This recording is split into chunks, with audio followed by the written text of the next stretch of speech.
하나님 말씀 열왕기하 10장 1절에서 11절까지 말씀입니다. 열왕기하 10장 1절에서 11절입니다.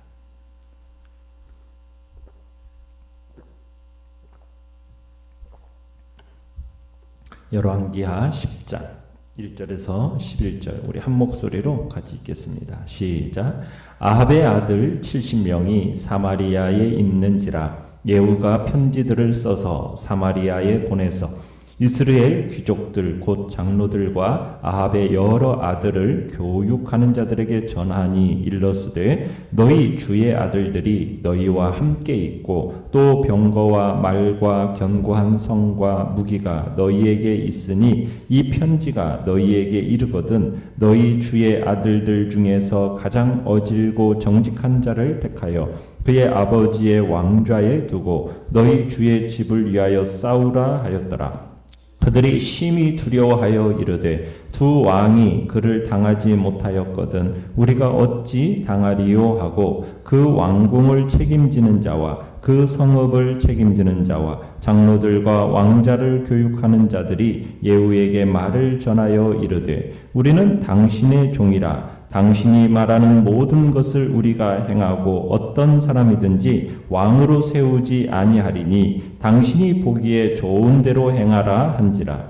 예후가 다시 그들에게 편지를 붙이니 일러스되 만일 너희가 내 편이 되어 내 말을 너희가 들으려거든 너희 주의 아들 된 사람들의 머리를 가지고 내일 이맘때에 이스라엘에 이르러 내게 나아오라 하였더라. 왕자 70명이 그 성읍의 귀족들 곧 그들을 양육하는 자들과 함께 있는 중에 편지가 그들에게 이르매 그들이 왕자 70명을 붙잡아 죽이고 그들의 머리를 광주리에 담아 이스라엘 예후에게로 보내니라. 사자가 와서 예후에게 전하여 이르되 그 무리가 왕자들의 머리를 가지고 왔나이다. 이르되 두 무더기로 쌓아 내일 아침까지 문 어귀에 두라 하고 이튿날 아침에 그가 나가 서서 뭇 백성에게 이르되 너희는 의롭도다. 나는 내 주를 배반하여 죽였거니와 이 여러 사람을 죽인 자는 누구냐? 그런즉 이제 너희는 알라. 곧 여호와께서 아합의 집에 대하여 하신 말씀은 하나도 땅에 떨어지지 아니하리라. 여호와께서 그의 종 엘리야를 통하여 하신 말씀을 이제 이루셨도다 하니라. 예후가 아합의 집에 속한 이스라엘에 남아있는 자를 다 죽이고 또 그의 귀족들과 신뢰받는 자들과 제사장들을 죽이되 그에게 속한 자를 하나도 생존자를 남기지 아니하였더라. 아멘. 오늘 말씀의 제목은 반드시 성취되는 하나님의 말씀이라는 제목으로 말씀을 나눕니다. 이제 아합의 아들 요람 왕도 죽었고 또 이제 이세벨까지도 죽임을 당했습니다. 그러나 아직 예후가 이스라엘을 장악하는 데 있어서는 최후의 무서운 장애물이 한 가지가 남아 있었어요. 그것은 다름 아닌 아합의 아들 70명이 여전히 사마리아에 살아 있었다는 사실입니다. 그들 중 누구라도 죽은 요람 왕의 후계자로서 예후보다도 더 나은 권리를 주장할 수가 있었습니다. 명분이 아직까지는 그쪽에 있었다라는 얘기입니다. 그래서 예후가 한 통의 편지를 여러 개로 복사해서 사마리아와 이스라엘의 유지들에게 그리고 아합의 자손들을 보호하고 교육하고 있는 사람들에게 그 편지를 보냅니다. 자, 내용관찰 문제 1번을 보시면 사마리아에서 아합의 아들 70명을 교육하던 자들과 이스라엘 귀족들 곧 장로들에게 예후가 무엇이라고 편지했습니까? 자, 우리가 3절을 보면은 예후의 편지 속에는 그 유지들에게 아합의 후손들 중에 가장 능력 있는 사람을 왕으로 세워서 한판 붙어보자는 내용이었어요. 그러니까 어떻게 보면 그들에게 이렇게 얘기하는 거죠. 아합의 집 편에 설 거냐? 아니면 나를 따를 건가? 지금 결단하라는 의미입니다. 자, 이미 대세는 기울었습니다. 괜히 아합의 아들들을 비호하다가 끝까지 비호하다가 더불어 비참하게 망하게 될 것이니까 너희들 알아서 처신하라는 어떻게 보면은 경고의 내용인 거죠. 아니나 다를까 예후의 이 편지를 받은 사람들이 벌벌 떨기 시작합니다.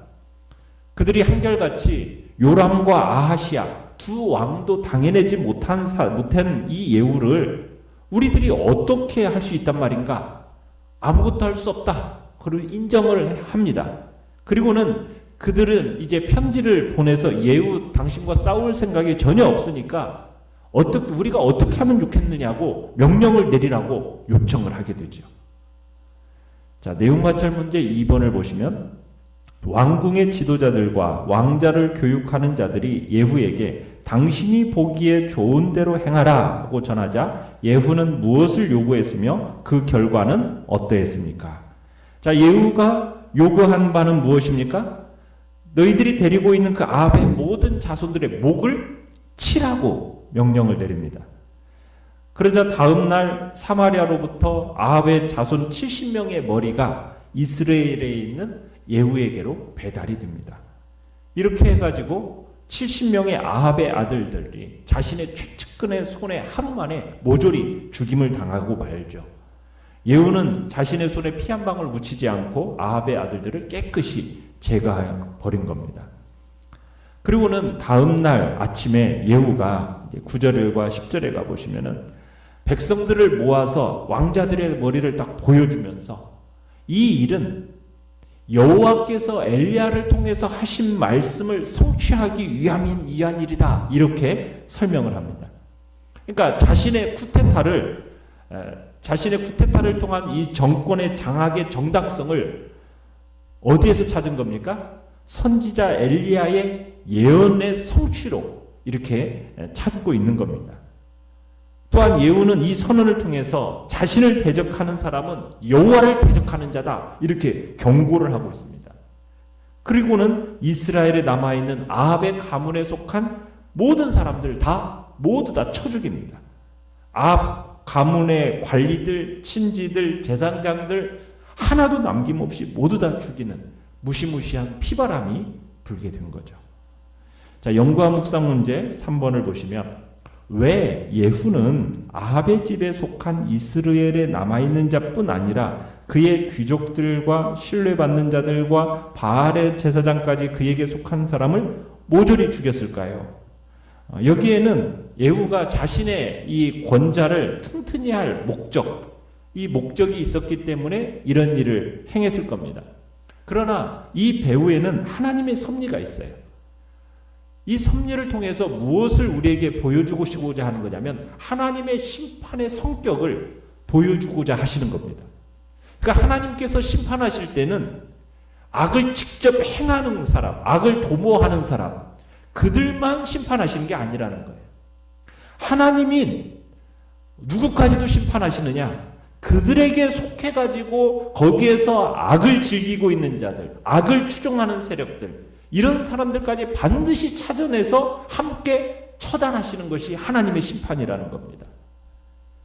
그래서 우리 성도들은 악의 어떤 효유나 악의 어떠한 효유를 통한 핍박 같은 것들을 거부해야 되는 거예요.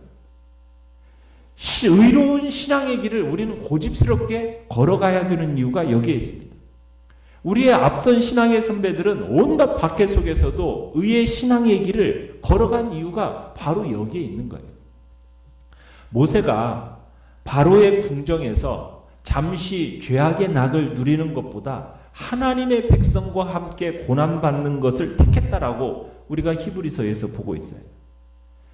모세가 누릴 그 영화와 권세를 생각하지 못했기 때문에 그가 바로의 궁전에서 이런 일것을 다 포기하고 나왔겠습니까? 아닙니다. 바로의 궁전에서 이미 모세는 애굽의 학술들을 다 배워서 말과 행사가 능한 사람이라고 사도행전에서는 이야기하고 있어요. 그런데도 그가 세상적으로 볼 때 어떻게 보면 어리석어 보이는 선택을 한 이유가 무엇입니까? 바로의 그 궁전에서 누리는 죄악의 낙이라는 것이 유한하다라는 것, 한계가 있다라는 것을 명백하게 알고 있었기 때문입니다. 죄악의 날이라는 것은 유한하고 그것을 즐기고 살아가다 보면 결국 하나님의 심판에 처해진다라는 것을 알고 있었기 때문에 그는 모세는 그 올바른 선택을 하고 그의 인생은 위대한 인생이 되었던 겁니다.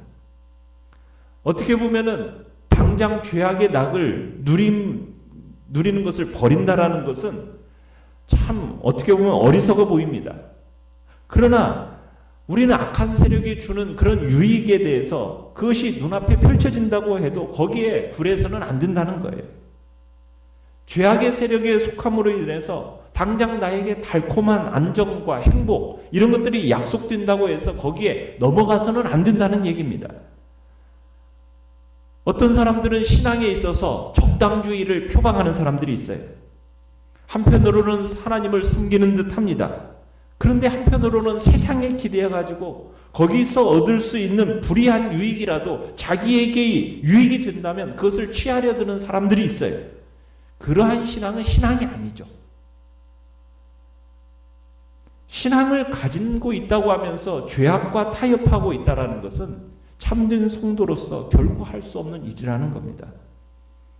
어떤 사람들은 그렇게 타협하지 않고 죄로 얻을 수 있는 그 즐거움, 유익, 그것을 포기하는 것을 가리켜서 미련하다, 융통성이 없다 이런 식으로 말하기도 합니다. 물론 그렇게 행하는 것이 세상에서는 손해가 될 수 있을지 모릅니다. 그러나 그렇게 우리에게 영원한 달콤한 이익을 제공할 것 같은 죄악의 세력이라는 것은 결국 어떻게 된다는 거예요? 심판의 날에 반드시 멸망을 당하게 되어 있다는 겁니다. 그리고 그날은 반드시 속히 다가올 겁니다.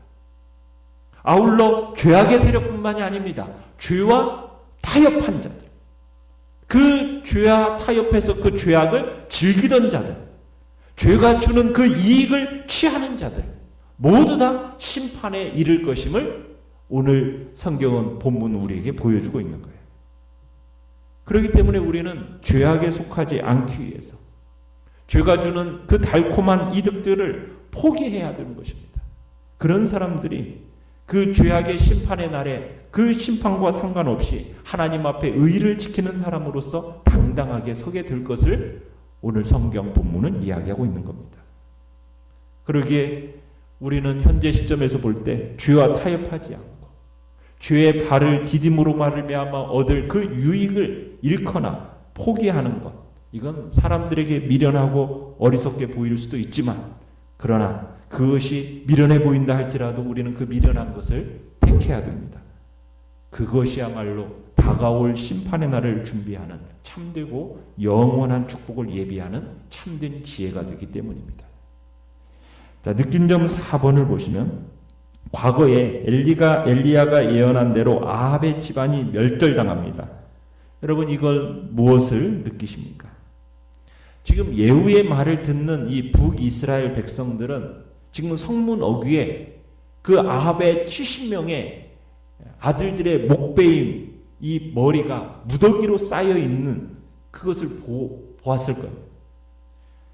여러분 그런 잔혹한 장면을 본 이스라엘 백성들, 하나님의 심판을 본 이 이스라엘 백성들은 어떻게 해야 옳은 겁니까? 어떻게 보면은 너무 잔혹하고 맹혹하게 이루어졌다라는 거, 이 백성들은 실감하면서 그들이 해야 할 일이 뭐예요? 회개를 해야 돼요. 회개. 만약 돌이키지 않고 계속 바알을 숭배하고 아합집의 악행을 따르게 되면 지금 그들이 목도하고 있는 이 참혹한 광경이 남의 일로만 끝나지 않을 거라는 것, 이것을 그들은 생각을 했어야 되는 거예요. 그러니까 이스라엘 백성들이 목도한 아합 왕가의 그 처참한 종말이라는 것은 우리도 포기하지 않으면 저 모습과 동일한 운명에 처하게 될 것이라는 그 경고하는 준엄한 메시지로서 받아들였어야 했다는 얘기입니다. 우리는 성경을 읽다 보면 하나님께서 당신이 인간에 대하여 행하신 심판의 역사를 기록해 놓고 계세요. 왜 기록해 놓겠습니까? 하나님의 경고의 메시지를 주시기 위해서인 거예요. 악을 행하다가 하나님의 심판을 받아 망한 자들의 기록, 이것은 우리 또한 그 악인들과 같이 행하면 그들과 동일한 운명에 처할 수밖에 없게 된다는 어떤 준엄한 경고라는 얘기입니다. 그래서 성경은 거듭거듭해서 잔혹한 심판의 역사, 진노의 역사, 파멸의 역사, 멸망의 장면 이런 것들을 보여주고 있는 겁니다. 이 같은 내용은 그저 하나님이 잔혹하게 심판을 수행하시는 분이다, 이걸 말하려는 게 아닙니다. 이보다도 이 같은 내용을 통해서 하나님의 심판이 얼마나 분명하고 하나님의 심판이 얼마나 냉혹하게 다루어지는지, 악인이 저지르는 그 악에 대해서 얼마나 참혹한 대가를 수반하게 되는지를 보여주어서 사람들로 하여금 악에서 떠나가게 하려는 것이 하나님의 의도인 거죠. 그래서 우리는 성경에서 하나님의 심판의 장면을 볼 때마다 단순히 그저 먼 옛날 악인에 대한 하나님의 심판의 이야기다, 여러분 이렇게 치부하고 넘어가서는 안 된다는 얘기입니다. 우리도 악을 행하면 그것이 곧 누구의 이야기가 된다는 얘기입니까? 우리의 이야기가 된다는 사실을 명심하고 우리는 악을 경계하고 멀리 해야 된다는 얘기예요.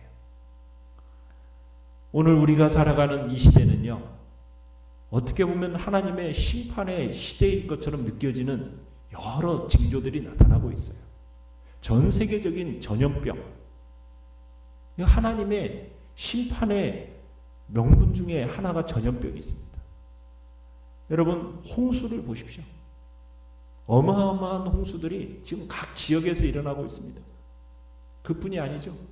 메뚜기 떼들이 얼마나 창궐 했는지 곳곳에서 지금 메뚜기 떼로 많은 식량들이 다 먹혀지고 있어요. 여러분 이 시대를 살아가는 우리에게 성경은 분명하게 보여주고 있거든요.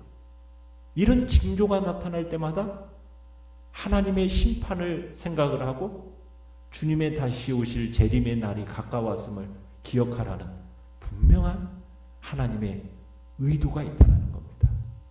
우리는 그걸 볼 수 있는 눈이 있어야 되고 분별력을 가지고 우리는 이 땅을 지혜롭게 살아가야 된다는 얘기입니다. 결단과 적용 5번을 보시면 하나님의 말씀은 언젠가 반드시 이루어진다는 사실을 믿습니까? 하나님의 때가 되어 약속의 말씀이 이루어지기까지 나는 어떤 태도로 살아가야 하겠습니까? 우리도 범죄하고 회개하지 않을 경우에는 이와 똑같은 심판에 처해질 것이라는 것을 알고서는 악에 대해서는 타협하지 않겠다. 악이라는 것은 어떤 모양이라도 버리겠다라는 그런 태도가 나타나야 됩니다. 하나님의 말씀을 따라 살아가며 회개하는 삶을 살아가겠다. 마지막 날 정말 주님 앞에 설 때 깨끗하고 순결한 그리스도의 신부로서 내가 하나님 앞에 서겠다라는 그런 복된 결단과 태도가 이 시간 우리 안에 있기를 간절히 바랍니다. 오늘의 기도 같이 읽겠습니다. 시작. 하나님의 말씀이 과연 이루어질까 하며 의심했던 것을 회개하오니 말씀으로 제 삶을 인도하소서. 아멘.